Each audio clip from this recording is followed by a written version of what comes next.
Okay, welcome everyone. We are really glad to have all of you here with us today. I'm going to invite Alex to give some opening remarks.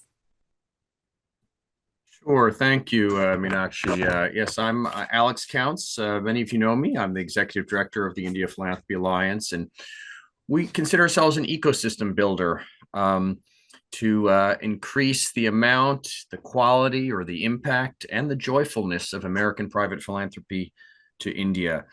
We do that in a variety of ways, trying to strengthen organizations involved in this space, educate the public, especially youth, and motivate them to get involved. And we have this town hall series, which is open to organizations involved with IPA, India Giving Day, and selected others that we may invite to learn about topics of interest. We're doing it on an almost monthly basis now, except for August and the months immediately before India Giving Day, but even that may change. In fact, yesterday we were talking about perhaps doing two in a single month in the fall, just because we have so many topics of interest. Also, feel free to suggest topics and speakers that we could have in the future. Today, we're going to be focusing on best practices in India Giving Day. Let me just say, when we did our first India Giving Day, and thanks to all of you who showed up today, period. But thanks to all of you who were involved in our first campaign. You know, we had no track record, and I said that our goals that year, half jokingly and half seriously, that our goals were to not embarrass ourselves and to learn. And our goals for the second and third campaigns were somewhat more ambitious than that, but we've still been in that high learning mode because no one, to my knowledge, has ever done a national giving day focused on a single country outside of the one where you're fundraising. And that's what we're doing. And so we're really plowing new ground.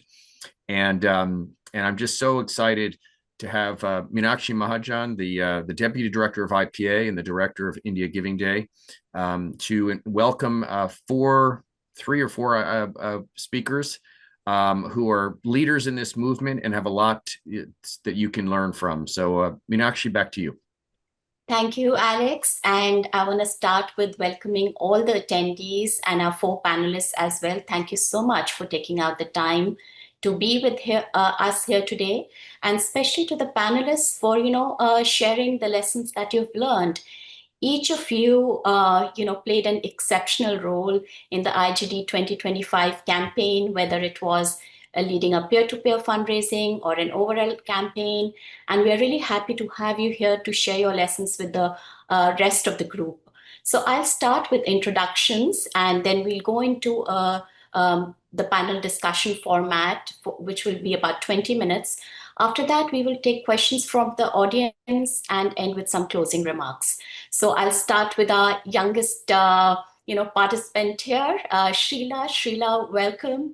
Srila is a high school junior, and she has been actively involved in fundraising for India Giving Day, both for 2025 and 2024. She organized a peer-to-peer fundraiser for the Vicente Ferrer Foundation and engaged over 170 donors, raising over $3,000 for the organization. We Yes. have, welcome Sheila. We have with us Anne Broderick here. Dr. Anne Broderick is a palliative care physician from Iowa City, where she has worked as a hospice medical director and the director of palliative care. She's also a board member of Pallium and also served as the chair of Pallium India. Anne led Pallium's highly successful IGD 2025 campaign. And then we have with us Aarti Krishna, who's the chapter lead of the American India Foundation's Bay Area Young Professionals chapter. Aarti is a health tech product manager and nonprofit leader. She's led digital health innovation at Ambit and Woven Health Collective, building platforms that connect pharma, care systems, and patients. She was instrumental in organizing a well-attended IGD event that drew over 100 young professionals. And then we have Neha Gupta with us. Neha Gupta is a board member of the India Philanthropy Alliance, and she's also the executive director of Teach for India US. Neha was previously the CEO of True Office Learning and held key roles at NYSE Stock, New York Stock Exchange, and Citigroup. Neha led the collaborative Holy Girls Night event on March 13th, which was in New Jersey, and it featured 4 organizations: Teach for India, Vicente Ferrer Foundation, Community Pure Water, and Parity Lab. So thank you to all of you for being here with us. And without further ado, I'll dive into the questions. My first question to the panel is, we'd love to know more about each of the specific IGD initiative that you led. And I'll start with Anne. And could you tell us a little bit more about your overall Pallium campaign and describe it for us and what stood out for you? And also focus a little bit on the role of volunteers and board members, which stood out to me when you first spoke about it. Thank you. I hope I remember all the phases of that question. We our anchor event was a comedy event in the Bay Area on March 14th. This was using a well-known in the Bay Area comedian. She happened to be a cousin of a board member. We decided not to take a break because she's often asked to do fundraisers, so we paid her. That was probably our most important, and I will add most expensive event because we also rented a hall. But leading up, we also did a webinar about caregivers. We did that in late February to try to be a little bit of an opener for India Giving Day. And then we also had an event here in the Iowa City area, which was a community event that we showed up to simply to raise awareness. Many of you in the Indian diaspora know that classical dance attracts quite a group of parents and grandparents and community members, and that's no exception at this time either. So lots of awareness in the local community and a little bit of a build to a later fundraiser at a movie theater in town. Sorry, can you give me the other parts of the question, or did that answer it? Yeah, and when we last spoke, I heard that board members and volunteers played a big role. So if you can talk a little bit about that. And Yeah. also you mentioned that you had, weekly meetings with the IGD team. So a little bit about that also. Okay, yeah, that's probably the critical element for our success was that three of us met, two in India and me in the United States every single Saturday starting on January 1st. And what we did was set the agenda for what needed to be done that week, and then we were committed to getting those things done. We did not. I'm going to be honest because I don't know any other way. Our board engagement was quite low, so we were worried from the get-go. Well, I would say I was terrified. Other people were worried that we were going to lose money on this on joining India Giving Day. And so we looked to every way that we could make money that did not require that our board do anything. So that was really I'm just being honest. That was really the focus of how could we win every single prize that we could possibly win. How could we be the best in every category that had a prize? And that was the focus of our January and the early part of February. That group, the group of three, one knew how to do graphics. He was willing to be up at all hours of the night in India so that he could participate in all of the amazing teaching sessions that the India Philanthropy Alliance did. We organized our email list, which had 500 people on it, but we hadn't ever really tested it to how good it was going to be. So that core group working hard at getting every single prize we possibly could, which then on March 14th, we were all ready. Every single family member was ready at 9 o'clock Pacific time to donate $100 so that we could be earning as much matching funds as we possibly could.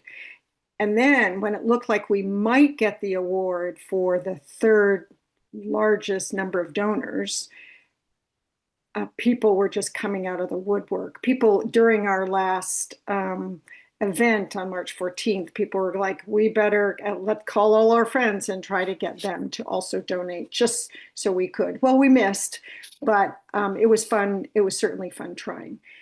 And so I think the board really did not engage until March 1st. And then the board, and just be so I'm clear, there's Pallium India in India and there's Pallium India USA, and that's what I was the chair of. And we were trying to get board members of both organizations to be engaged.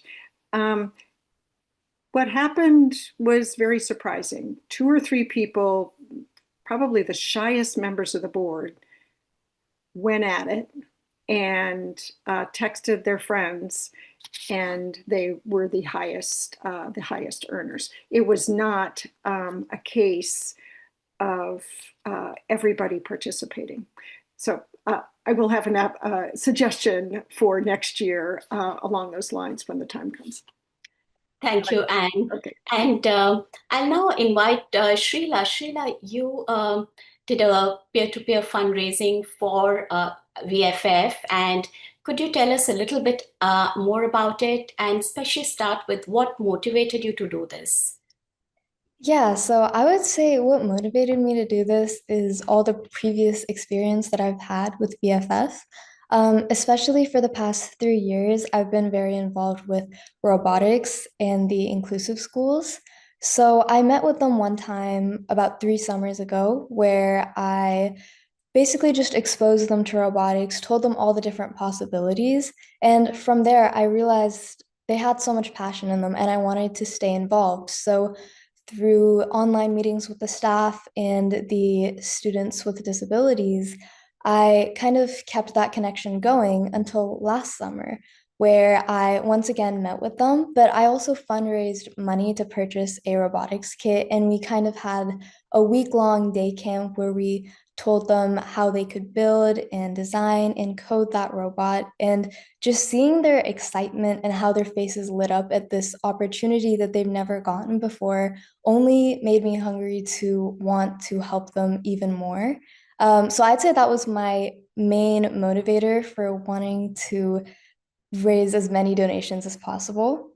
In terms of how I did it, I'd say one of the most successful ways that worked out for me is going to public spaces. So for me, I went to my local park and I gave them an incentive. So for each donation, we had India Giving Day bracelets that we gave to them for each donation of $5.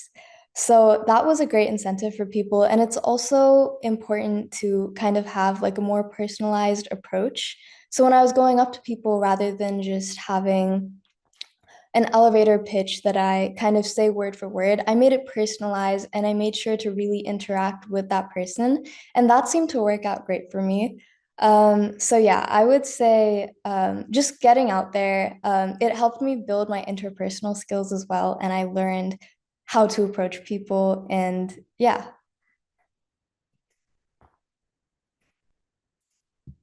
Did that kind of answer the question? Yes, thank you, Srila, that did. And I'll now go to Aarti. Aarti, could you tell us a little bit more about the Young Professionals event that you organized for the AIF Bay Area chapter, the attendance, and the keynote speaker, and anything else that you would like to share about it? Yeah, thanks for having me. So I run the San Francisco chapter of the American India Foundation's Young Professionals chapter.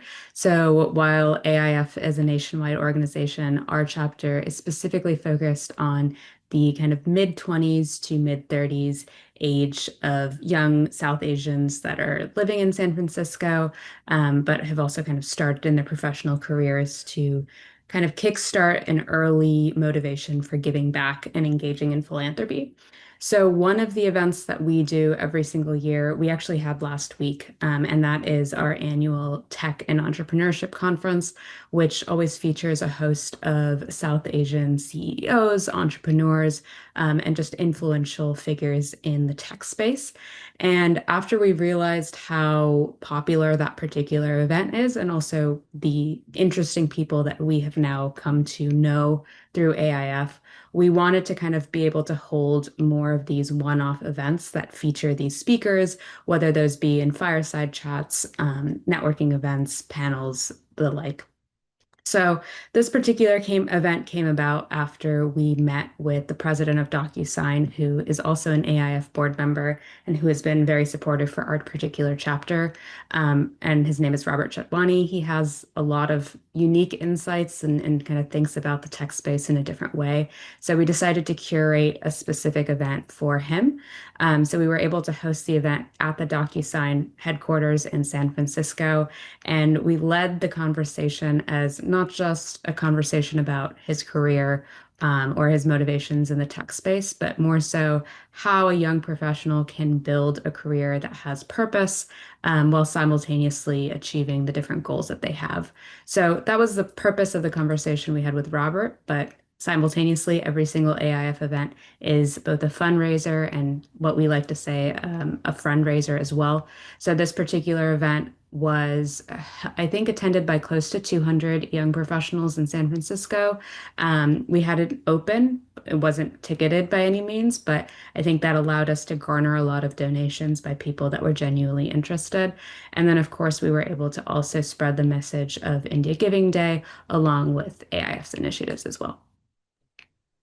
Thank you, Aarti. I love the way that your chapter is looking at, not just getting support, but also providing a way for young people to gather, make friends and connections as well. Um, so Neha, you all helped organize a collaborative event in New Jersey, which sounded like a lot of fun. It was a holy night mixed with girls' night, and really unique. So, would love to hear a little bit more about that. Yeah, happy to share. I have to say the credit though goes to Ushri for starting the chain. She had reached out and said, "Hey, I'd love to do something collaborative in Jersey." And building upon what Arti said, right? I love the term fundraiser, by the way. I'm gonna steal it, so hopefully that's okay, or borrow it. But essentially, I come from the same school of thought, which is that philanthropy shouldn't always be serious. Ideally, it should also be fun. It should be about community. It should be about bringing like-minded people together to sort of have the joy, as Alex says, of giving, um, as well as just being part of that community. So, given that India Giving Day this year coincided with Holi, after a couple of iterations, we ultimately decided on a girls' night event because in the diaspora, that is increasingly becoming a more common norm in the way that women in the community sort of gather and get together. And because it's Holi, which is a little bit more fun, it's the festival of colors. It's a bit louder and brasher than some of the other festivals. We decided ultimately to go with a girls' dance night. So a girls' Holi night. We actually booked a venue, had a DJ. It was over dinner, even though it was a weekday. It was really fantastic to see about 35, 36 committed individuals come out, and we raised about $5,000 in that night. Unfortunately, one of the four organizations ultimately couldn't make it due to a personal conflict, but we had Community Pure Water and Vincent Ferreri Foundation, VFF, there.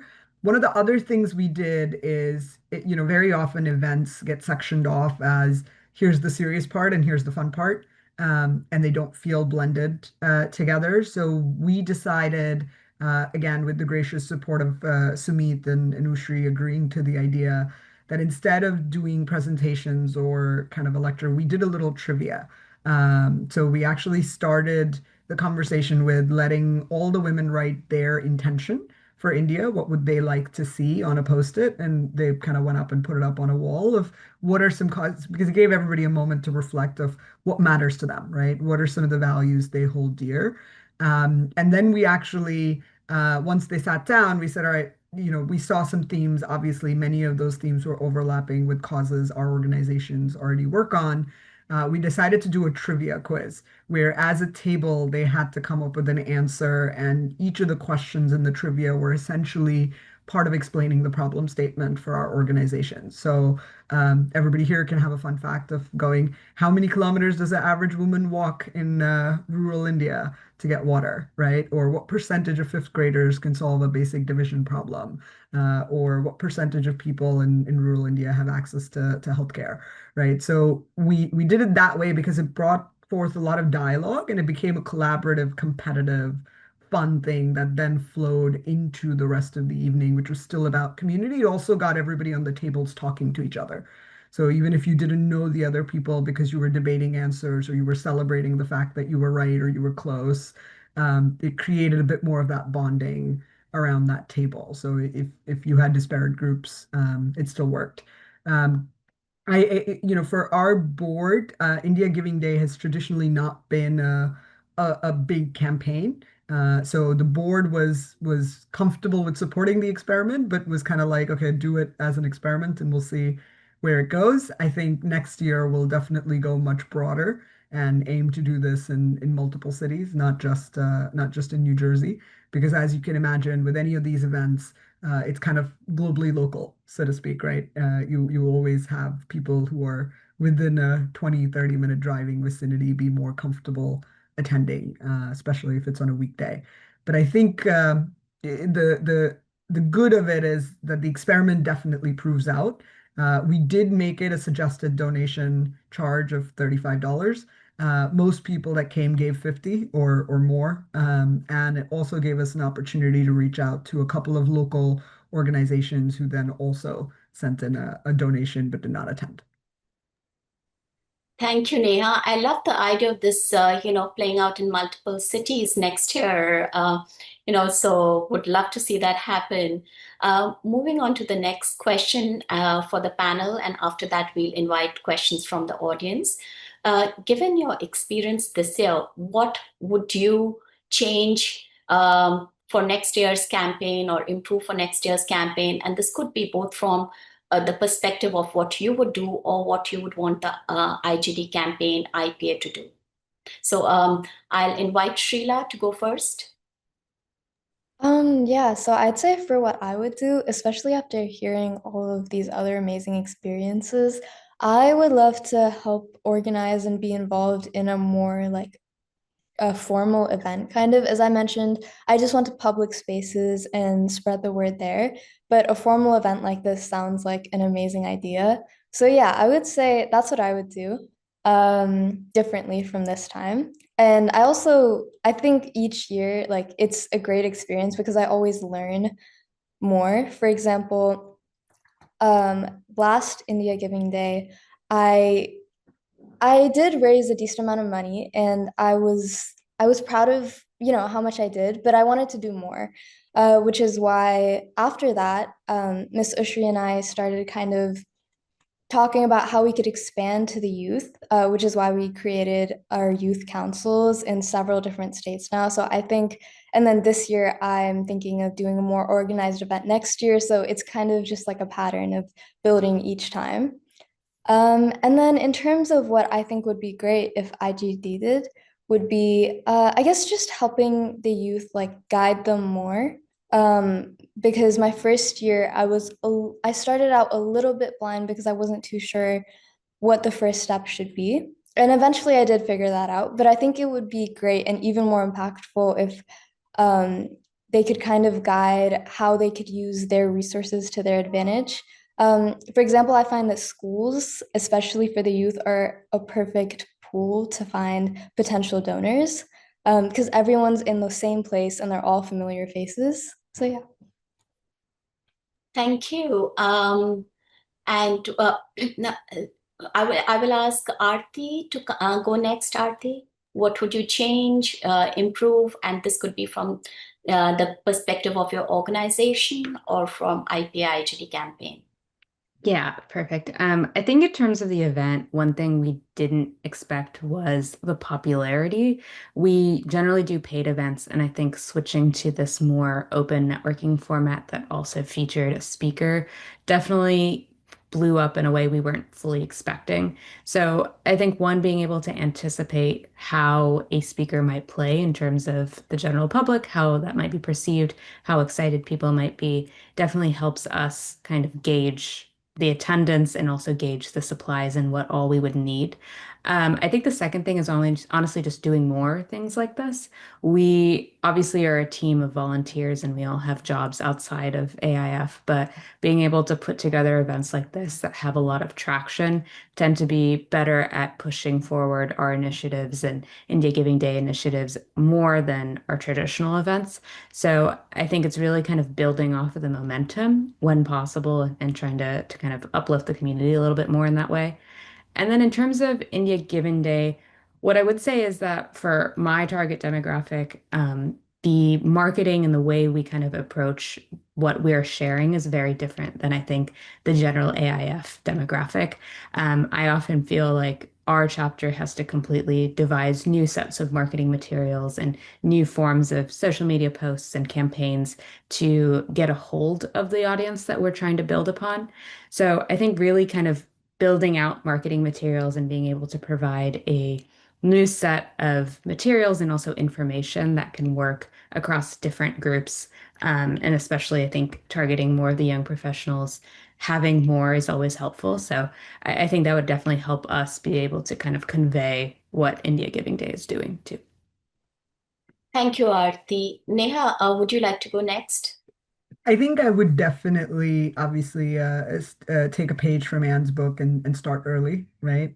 So I think starting in January and really having that plan and have there be a weekly milestones and tracker and stakeholders will be really key. I do agree with Arthi's point as well. This is something that we noticed as well, which is it was very funny because as people were leaving, they were actually, some of them stopped and said, "This was really fun. When is the next one?" And it's a great, I mean, it's a great compliment, but it also tells you the importance of planning a follow through, right? And I don't think this year we were sort of mentally prepared for that because it was truly experimental. So I do want to next year be a bit more prepared of saying how do we then deepen that person's engagement while keeping this thread through, right? And it could be more from a virtual event that's planned, or there's many different ways to keep that engagement going, but I do think that's going to be a key lesson takeaway that I have for next year. Thank you, Neha. And what would you change or improve next year, both from IGD campaign and your own perspective?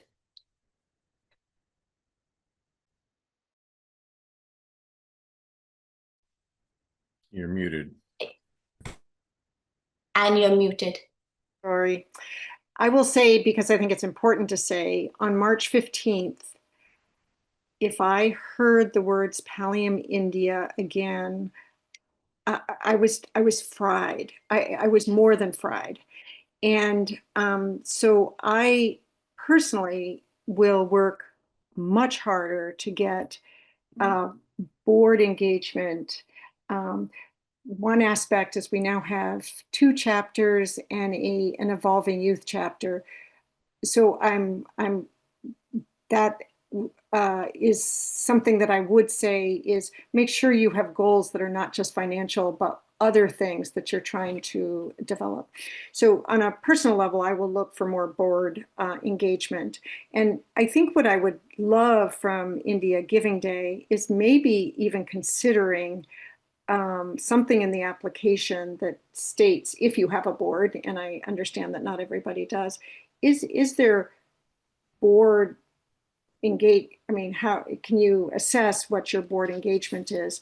And if not, can there be sessions in January and February to work at better board engagement. I also, even though it was fun to compete with incredible organizations in that last week, I'd rather collaborate, to be honest. I'd rather see if there isn't a way for our youth chapter to involve themselves with other youth chapters. So not sure how it would play out, but it would be far more fun for the Bay Area to develop a session.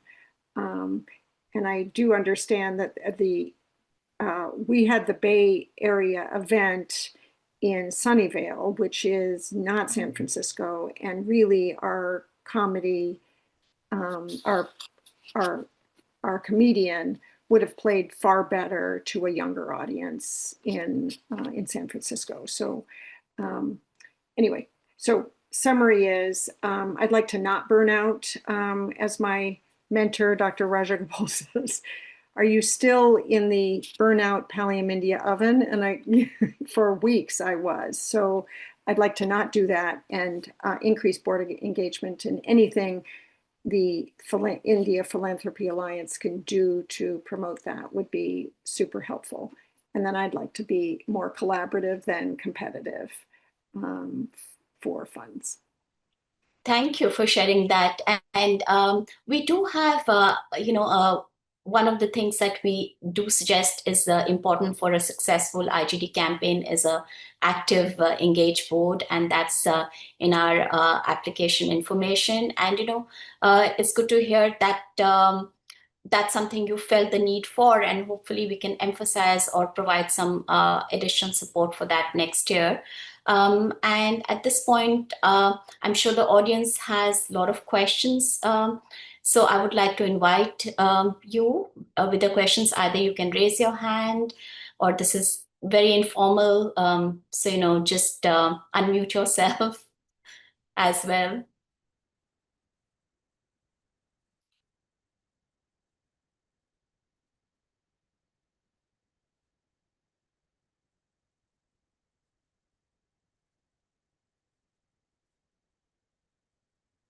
So while we're waiting for audience questions, I can, ask a couple of other questions that are coming to my mind. And one is for Srila. If you were to talk to other high schoolers about organizing a P2P fundraiser, what are the top few things that you might want to tell them? I would say the top two things would be for the first one would be just setting a goal, having a clear vision of like where you want to be by the end of the fundraiser, and working towards that was a great motivation for me.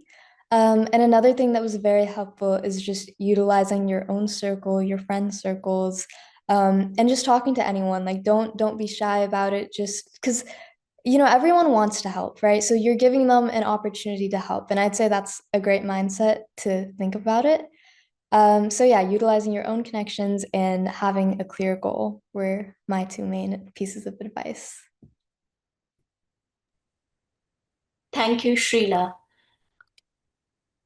I see a question in the chat. Can you share your bracelet design? So Sheila, if you can send it to us, we'll share it with the group. Yeah, Or if you have it handy right now, please feel to share it as well. unfortunately I don't, but yeah, I'll send a picture to you guys so you can distribute it. They're very nice bracelets. And you mentioned you had an amazing social media campaign with a lot of volunteer messages from your supporters and volunteers. So would love to hear a little bit about that, what went into it and how did you get so many volunteers to, share their messages? We did. I do recommend using the next year and the remainder of 25 to hone your email list, because I think what happened is we developed something and then it just got amplified by our email group. and we, like I said, we had 500 people on that email group. And now, because of India Giving Day, that has expanded. I don't know the figure, but it's probably expanded at least 50%, if not 100%. So, and that was one of our goals, to expand our email list. I can't really explain it. One of the triumvirate that met every Saturday morning was a graphic guru. All week he'd be sending things for comments, and sometimes what plays in India doesn't play in the United States. I'm not a good. I'm not. I don't always know that, but there would be word choices that would be clearly Indian, and we make adjustments. So I hope that answers the question. We just, it was really largely amplification of things that we developed. It does. Thank you for that. And Neha, the idea that of having multiple collaborative events, as you did in, building upon what you did in New Jersey, is really interesting. So, given your experience in New Jersey, what is the kind of timeline or other support structures that you see need to be in place for that to happen successfully? Yeah. I think one of our big takeaways was that, in any of the cities where we have chapters, as we know, there's a lot of different areas, right? So even in Jersey, there's a central South Jersey and there's a North Jersey, and they're two very different worlds. And realistically, people all the way from North Jersey are not going to make it on a weekday night to come all the way to Central South. So I do think that it's really important to get your sense of location correct, and ideally pick it based on. So we ultimately picked Central South because I was fairly confident of being able to draw out at least a minimum crowd to make it worthwhile to have the event, right? So I would definitely pick an anchor person that can own the event in each of these cities, because I think that became instrumental even for us in terms of being able to have presence there, right? Because while it's always fun to be at a party, like if only 5 people showed up, it would not feel that much like a that much like a celebration, right? So I think that would be one. The second thing I would also say is I don't know that necessarily for all our locations we will do a girls' night that involves dance and music. For somewhere it might be a comedy, somewhere it might be we had a youth volunteer fundraiser do a movie night in New York where they basically they booked one of those building movie theaters. They invited friends and parents and did a South Asian film as a show and tell, right? So you may also have to tweak what your event is across the audiences in different states. But this idea of blending entertainment and philanthropy is something that, again, so that anchor person's very key to understand what would resonate with the audience there as well. Thanks, Neha. I'd like to invite Debushri. I see you have a question. Please go ahead. Yeah, thank you. Thank you so much. Meenakshi, I would want to understand what can be the campaign ideas that we as NGO partners can have to increase the possibility of people contributing towards the cause. Yeah. Would anyone from the panel like to respond to that? I think Debashri, for in our experience with campaigns, right, unless you are live where you have a captive audience, right, whether it's at a public space or at an event, for digital campaigns, people will only really pay attention if it's coming from somebody they know. So the only way we've seen campaigns be really successful, I mean, even to some extent, I don't know, Arti, if you'll agree, but even social media works that way, right? It has to show up on somebody's feed or somebody has to repost it for somebody else to then take a look. So I would identify kind of the way I'm saying anchors, I'd identify a couple of those hyper networkers in your campaign that would then repost, reshare, text, email, sort of help you disseminate your digital campaigns. Otherwise, digital campaigns by themselves, there's just so much noise digitally in all of our mailboxes that it's very hard to get through. Thank you. Thank you so much. Would any of the other panelists like to respond to that?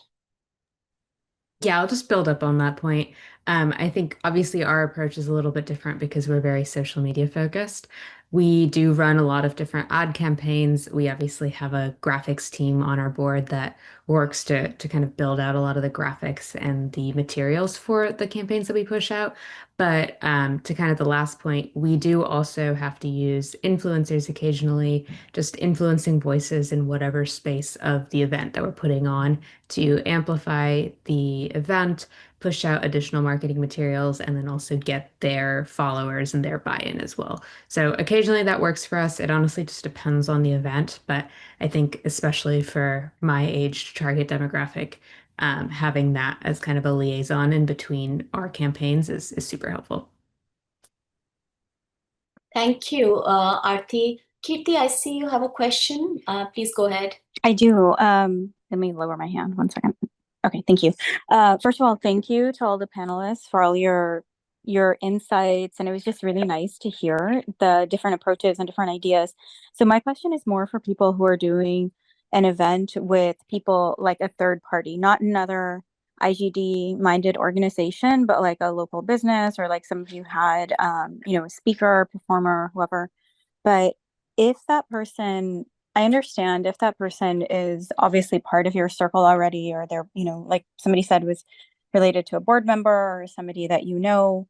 If it's like, how do you approach the conversation in terms of partnership, compensation for time, any of those things? If it's like a third party, like for instance, if we're doing like a dance thing, like I know multiple people who have dance schools in Dallas, but a lot of them are like, they do it as their own small business or something like that. And so while I may have the funds through the grant or whoever to compensate like the hall space or for them or something, I want to make sure that the other person also feels like they're getting a good like collaborative effect out of it. So if any of you have partnered with kind of third party people to do a fun event or something, what do you go in there talking about, or how do you frame it so that you both feel like you're getting the best fit together? Would anyone like to respond to that? Neha, I see you going. I think Arti just came off mute as well. Arti, please go ahead. Go for it. I can go right after. Okay. So for us, approaching the DJ was that way, right? Because the catering and the banquet would sort of care less because they have genuinely very high costs, right? The DJ is a bit more of a flex participant where they can donate their time and sort of not charge us traditional market rates. What has worked the best for us is identifying somebody who you think wants to cater to your demographic. So we said, listen, these are all people from the diaspora. They are people that obviously go to these type of social events and hire sound and music. I had actually come across the DJ at a different friend's birthday party that he'd done a great job, and it was a ladies' night as well, right? So you do definitely share that. We'll give them the branding opportunity, but the thing that we found most effective is actually also sending them almost the case for support the same way as we would a donor. So we actually educated them on what is it that they are actually supporting by doing this with their time. And we found that that makes the negotiations so much easier because they're more willing to almost treat it as an outlier, right? So I think you also have to gauge that sort of cause attunement. But we've traditionally treated them almost the way as we would treat a donor. It's just instead of donating money, we're asking them to give us a service at a discounted rate or at cost. Arti? Yeah, I think I have a lot of the same points that Neha just mentioned. So we had an event last week that had a panel with, I think, about 7 different speakers across a couple of different panels. That was a case where we luckily did not have to compensate them for their time because we were able to kind of sell the event as an opportunity for them to expand their network, to kind of engage in an event that had a philanthropic backbone, and to kind of come out of the event with marketing collateral, etc. But a very different event is going to take place next month, which will be more of a music festival fundraiser. And in that case, we are going to pay our DJs, we are going to pay the artists. It's just more so going to all of them with the ask that one, we're a nonprofit and we can only pay so much. And two, since we are paying them a lower fee, here are the benefits. One, you're supporting a great cause, but then two, I guess in terms of personal benefit, you're going to be able to reach a larger audience. And these are kind of the back and forth benefits that you would get by participating. So I think it really depends on the type of vendor, but more so exactly what Neha said, trying to find a way to, I guess, almost sell it to them on multiple facets. Thank you both so much. That was helpful. Thank you, Aarti and Neha. I just have another a practical point. When we did the event in Sunnyvale, it was in a place that did lots of first birthdays. I didn't realize that was a thing, and birthday parties.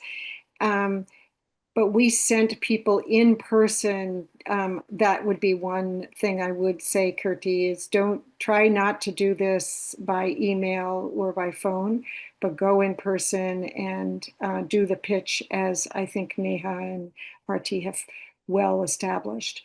And then, so we did that with the site that served the dinner. And I'll say, when it looked like we weren't going to get the big crowd that we thought we were going to get, we got 100 people, but we didn't get what we thought we were going to get.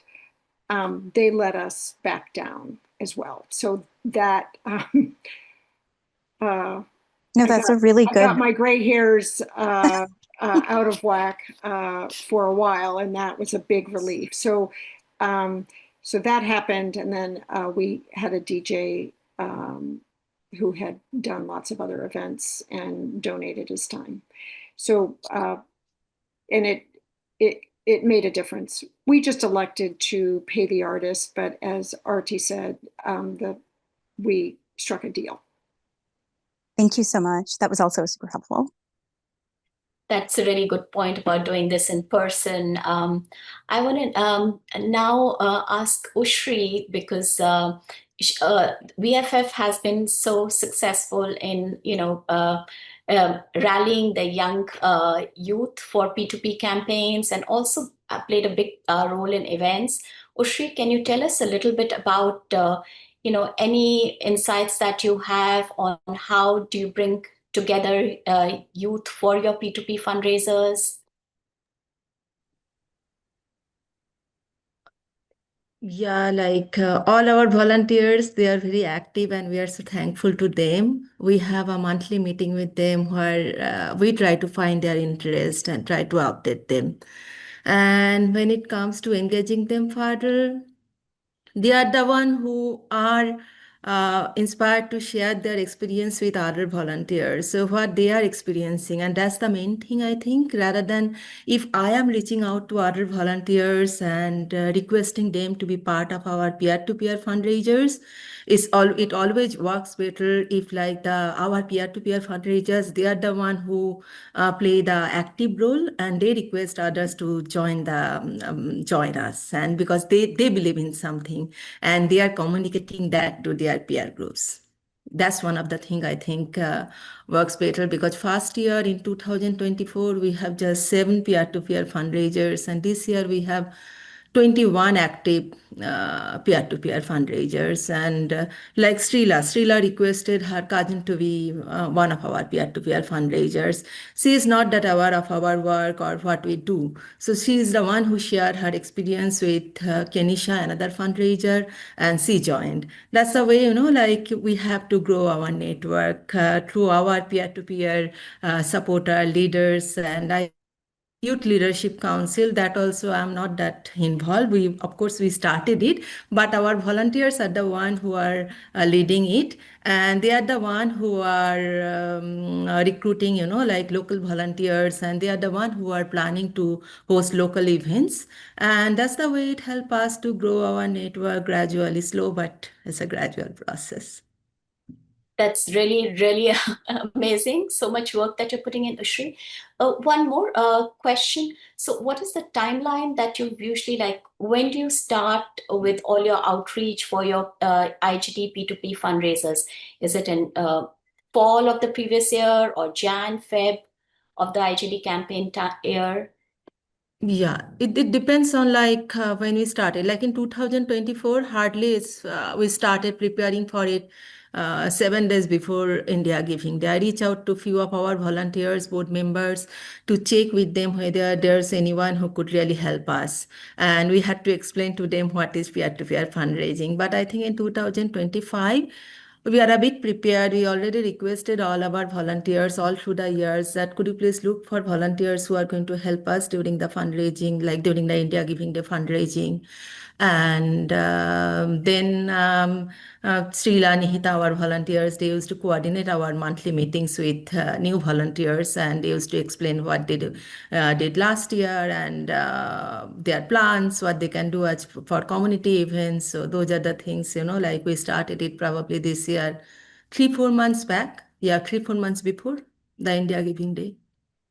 Okay, that's really useful because that's a question we get from so many people. So thank you for that.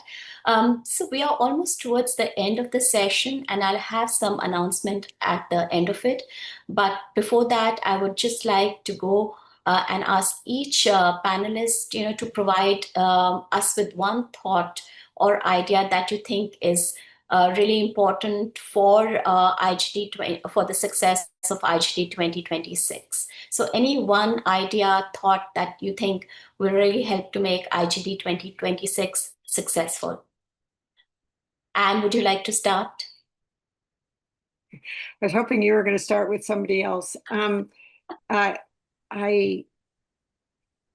think collaboration is where I think IGD 2026 needs to focus, and just remembering how prize motivated we were, maybe some prizes that say when you engage more people in that area, some people are going to be engaged by women issues. Some are family caregivers, and palliative care is going to look like the right thing.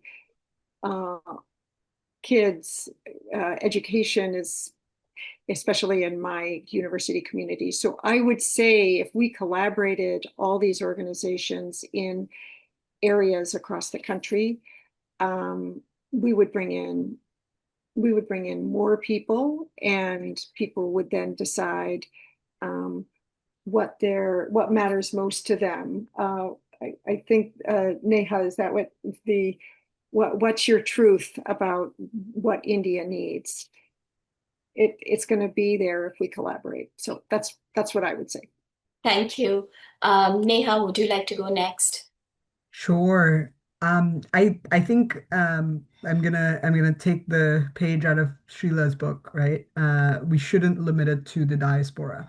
I think next year for 2026 we should go more public, go even bigger where possible. Arti, I'll follow up offline with the music festival idea. We were playing around with the idea of doing a summer concert here that is truly a public event, right? How do we make India and philanthropy a part of the fabric because of the high needs that exist there, rather than have it just be about the event? I think that's going to be key to making 2026 a success. Srila, your thoughts? Yeah, I actually think Anne made a great point there. Especially as a youth leader, I would love for next year to collaborate with other youth councils to create events like these.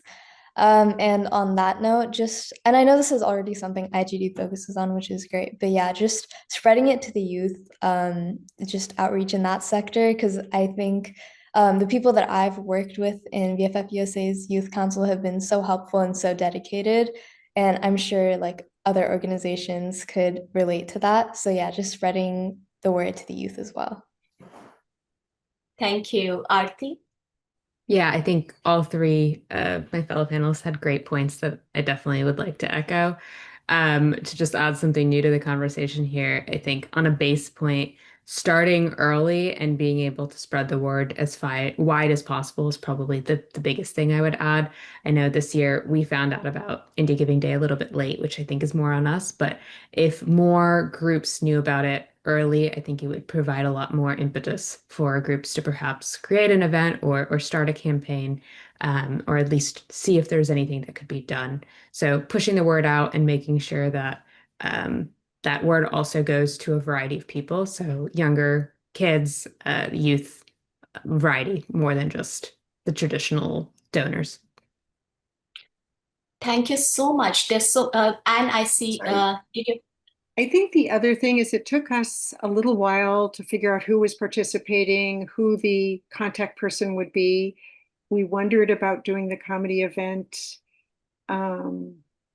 with others, but we didn't know how to collaborate. So I wouldn't, early on, we didn't quite understand if it was appropriate or not to contact the others. So that would also be helpful sometime in January. Okay, thank you. I mean, there's so many ideas and feedback here, so much to take away from this discussion. Thank you so much to all our panelists for being so generous, with your experiences, sharing them. And I'd like to now before we are almost at the end of the session, so I just want to make a few announcements. Before we close, we have a few upcoming town halls. The next one is on July 16th, which is on compliance. And then we have a town hall on September 9th on plant giving. So we hope that you all can join us for these. We also, as you might be aware, we also have a monthly major and mega gifts training session held by Alex. And the calendar invite for this is on your calendars as well. The next one is on July 9th, and we hope to see you there as well. We also have a summit, in-person summit, Philanthropy Summit, which is coming up in the Bay Area. This would be on October 2nd. And so just sharing the information, and you would have received the invites for this, and you would need to RSVP for this in order to be able to attend. And finally, I just wanted to let you know that some of you responded to our survey on the next date for India Giving Day. And we've received the responses, and the next date, the date for IGD 2026 will be announced on Monday via email. So thank you so much to all of you for attending, and especially to our panelists as well.